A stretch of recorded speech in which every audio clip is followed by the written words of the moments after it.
The Appalachian Mountains are the oldest mountain range on Earth. They have been standing for over 480 million years. Whatever lives in them has had a very long time to learn how to stay hidden. These three people found out the hard way that some things in those mountains do not bother hiding at all.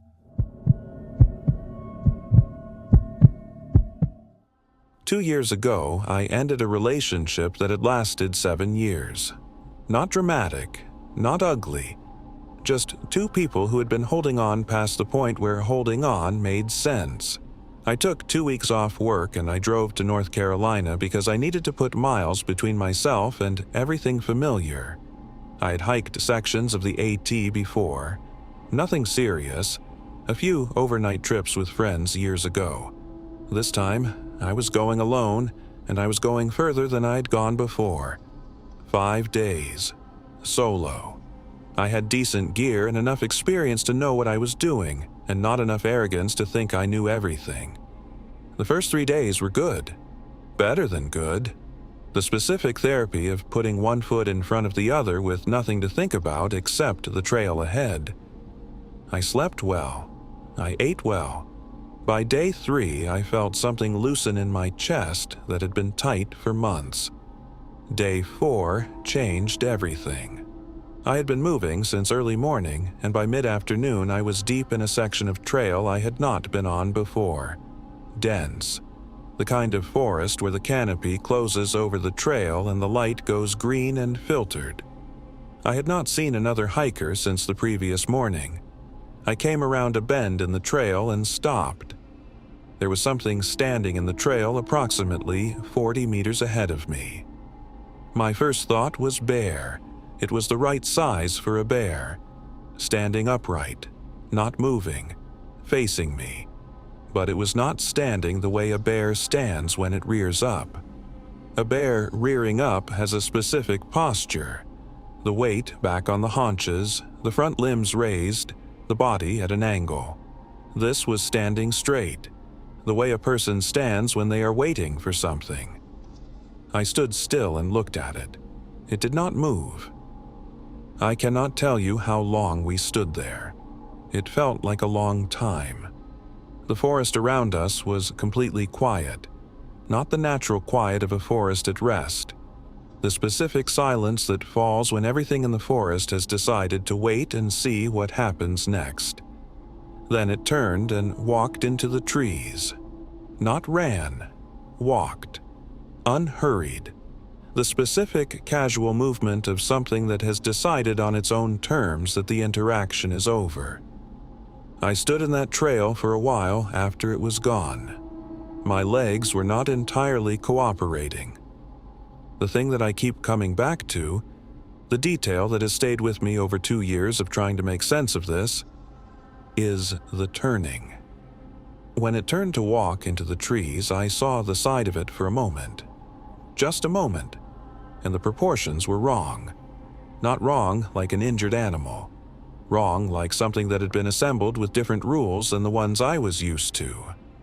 I finished the last day of the trip. I did not see it again.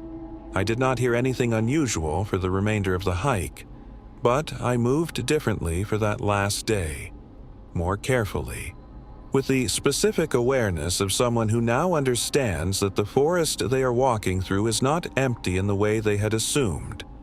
The proportions wrong, standing straight, watching, then walking into the trees on its own terms. Tell me where in the world you are watching from right now.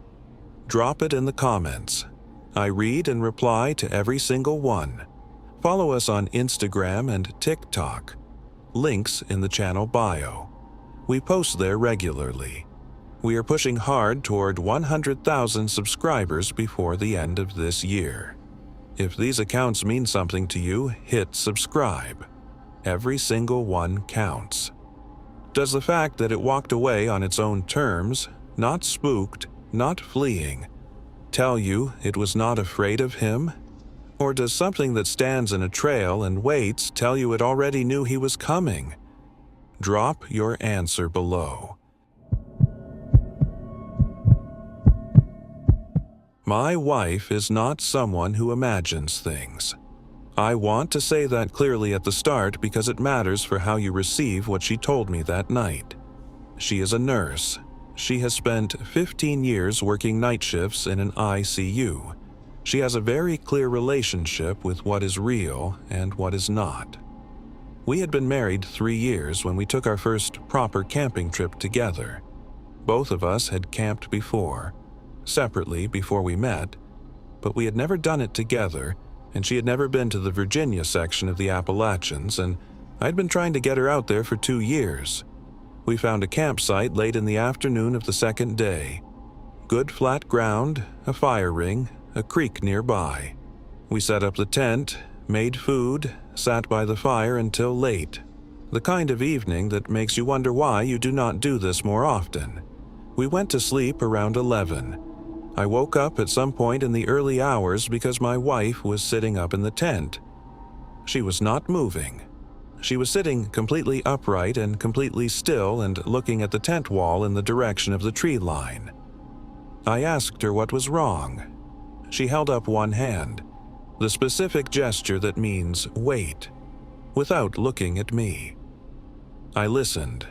For about 30 seconds I heard nothing unusual. Then I heard it. Breathing. From outside the tent. Close. The specific sound of something large drawing breath slowly. Not aggressive, not distressed. Just there.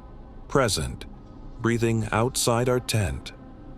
I want to be honest about what that sound does to you when you are lying in a tent in the dark in a remote section of the Appalachians at 2 in the morning.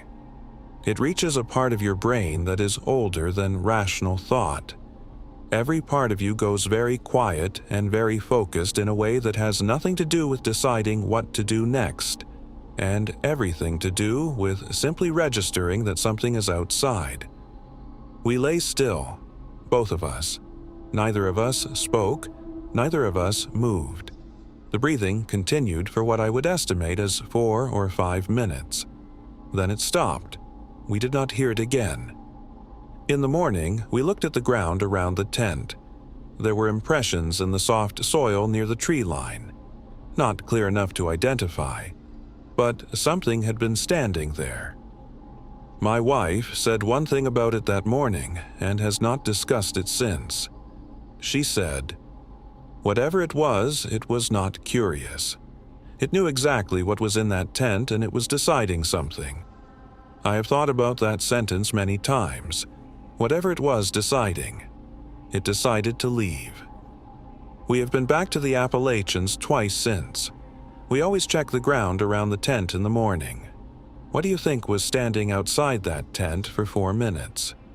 And does your wife, being a nurse, someone who does not imagine things, change how you receive this account? Drop it below.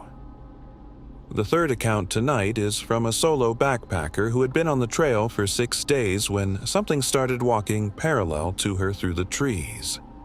Not behind her, parallel, matching her pace exactly, for 3 miles. That is the third account tonight. I need to give you some background on who I am before I tell you what happened, because I think it matters.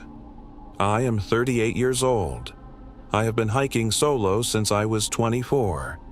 14 years of solo trips, including several multi-week backcountry sections. I have encountered bears twice, a bobcat once, and more deer than I can count. I know what wildlife sounds like moving through forest. I know the difference between an animal moving with purpose and an animal moving without it. What moved through that Tennessee section in October last year was moving with purpose. I was 6 days into a 9-day section, moving well. The trail in that section runs along a ridge with forest on both sides. Dense, mixed hardwood, the slope dropping away on the left, flatter terrain on the right. I had been on the ridge for about 2 hours. That is when I noticed the sound to my right. Movement in the trees, parallel to the trail, approximately 20 to 30 meters into the forest. I slowed my pace. The movement slowed. I sped up. The movement sped up. I stopped completely. The movement stopped.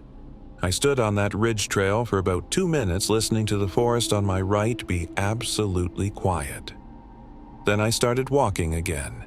It started again. For 3 miles, this continued.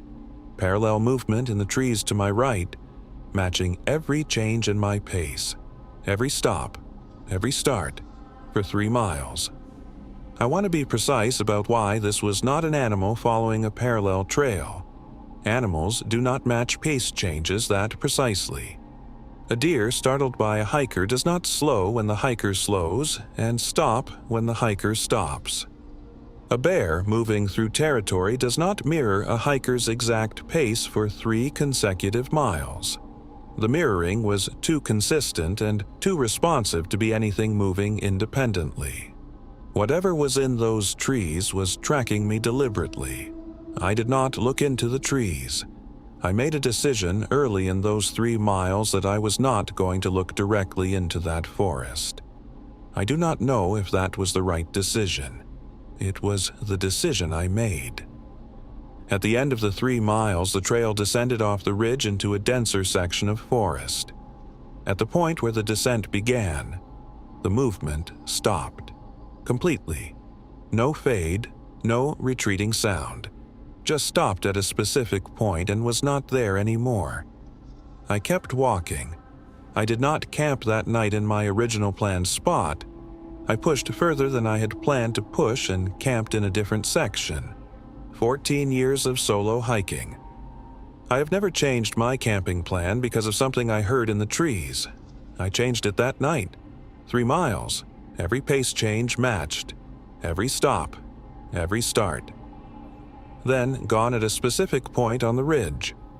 After 14 years of solo hiking, she changed her camp for the first time.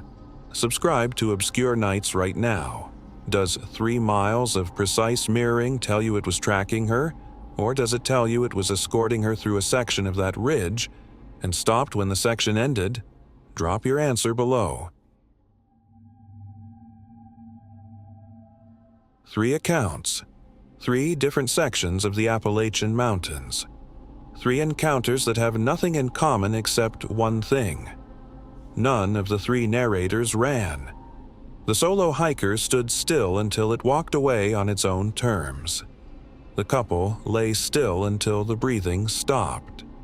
The backpacker kept walking at a controlled pace for 3 miles and did not look directly into the trees.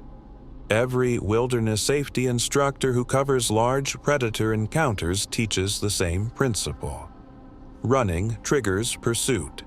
Standing still or moving calmly at a controlled pace communicates that you are not prey.